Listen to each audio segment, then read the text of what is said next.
In the last lecture, we learned about in-sample and out-of-sample errors as well as overfitting. In this lecture, we'll talk about prediction study design, or how to minimize the problems that can be caused by in-sample versus out-of-sample errors. So in prediction study design, the first thing that we need to do is define our error rate. So in this lecture, we're just going to use a generic error rate, but in the next lecture, we'll talk about what are the different possible error rates you could choose. Then you need to split your data, the data that you're going to be using to build and validate your model, into three components. Well, two components and one optional component. So there's a training set that must be created in order to build your model, a testing set to evaluate your model, and optionally a validation set as well, which is also going to be used to validate your model. So what you do is on the training set, you pick features using cross-validation, for example. We'll talk about what cross-validation is later in the course, but the idea is basically to use that training set to pick which are the features that are most important in your model. Then use that same technique to actually pick the prediction function and estimate all the parameters that you might be interested in. We build a model using the training set.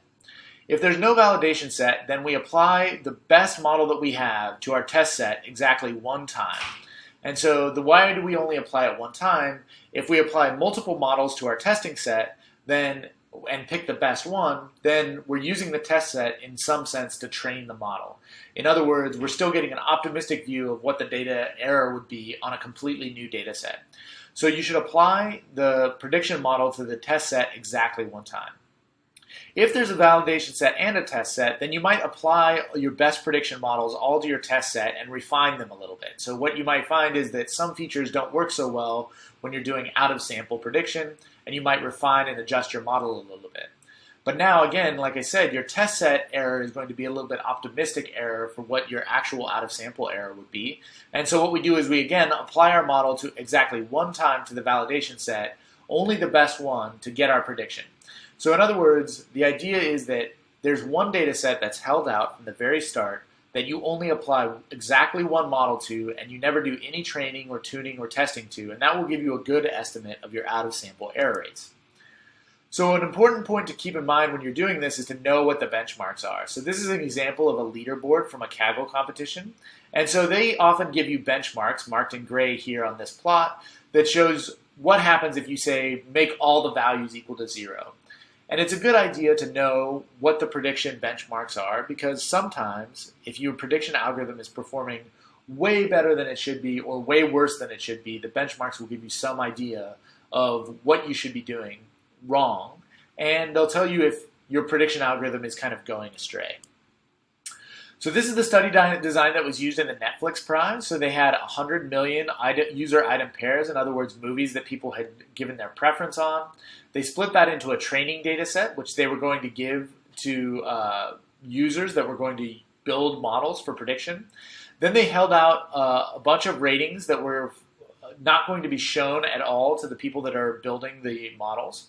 And so what they provided for people who were building models was a training set and what they called a probe data set.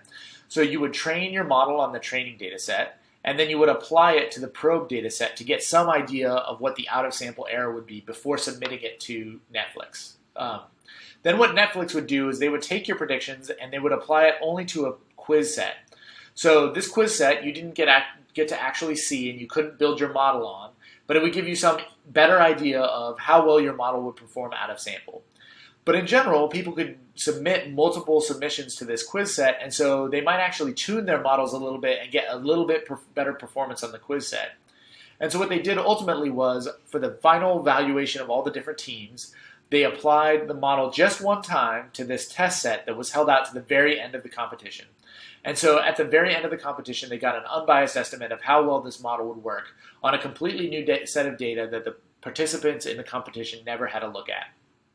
So this idea was actually very important in their study design, and it actually turned out that some teams that did better on the quiz set actually didn't do quite as well on the test set, and that was because they were tuning their models or overfitting their models to the quiz set. So this is an important take-home message for you in the sense that if you're building prediction models, you always have to hold one data set and leave it completely aside while you're building your models.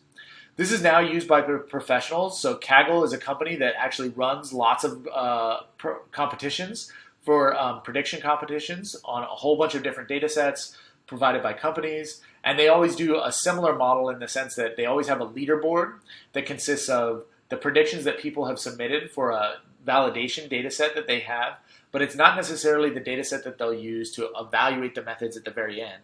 That data set is held out until the very end, and each person gets to apply their algorithm to that data set only one time.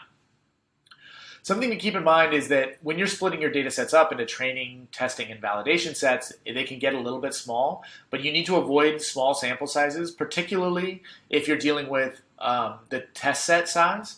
And the reason why is, suppose you're predicting a binary outcome. So in my case, a very common thing to try to do is to predict diseased versus healthy. And in general, it might be something like whether people will click on an ad or whether they won't click on an ad.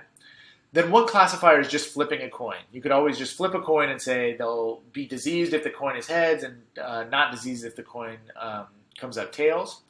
And so the probability of a perfect classification using this really silly algorithm is 1/2 raised to the sample size. In other words, half the time you'll be right just by chance by flipping the coin. And each time, suppose each prediction is independent, then each time that you flip a coin, then you'll get 1/2 times that a number will be the decrease in accuracy that you would get. So if your test set has only one sample in it, then you'll have about a 50-50 chance of getting that sample right. So even if you got prediction accuracy of 100% on the test set, you would have a 50% chance of that even with a coin flip. With n equals 2, you still only have a 25% chance of 100% accuracy. And with n equals 10 in your test set, now you have only about a 0.1% chance of getting 100% accuracy. So if you see that 100% accuracy, you'll feel a little bit more confident that it's actually true and it's not something that's just random. So this suggests that we should make sure that especially our test set sizes are of relatively large size so we can be sure that we're not just getting good prediction accuracy by chance. So some rules of thumb, these are by no means set in stone, but they're reasonable rules of thumb that I've used, and I think a lot of people have used similar ones. So when you get a new data set, if it's large enough, you'll set 60% of your data set to be training, 20% of your data set to be test, and 20% of your data set to be validation. This is again assuming that your test and validation data sets won't be too small if you do that. If you have a medium sample size, what you might do is you might take 60% of your data set to be training and 40% of your data set to be testing. This means you don't get to refine your models in a test set and then apply them to a validation set, but it might ensure that your testing set is of sufficient size. Finally, if you have a very small sample size, first of all, you might reconsider whether you have enough samples to be able to build a prediction algorithm in the first place.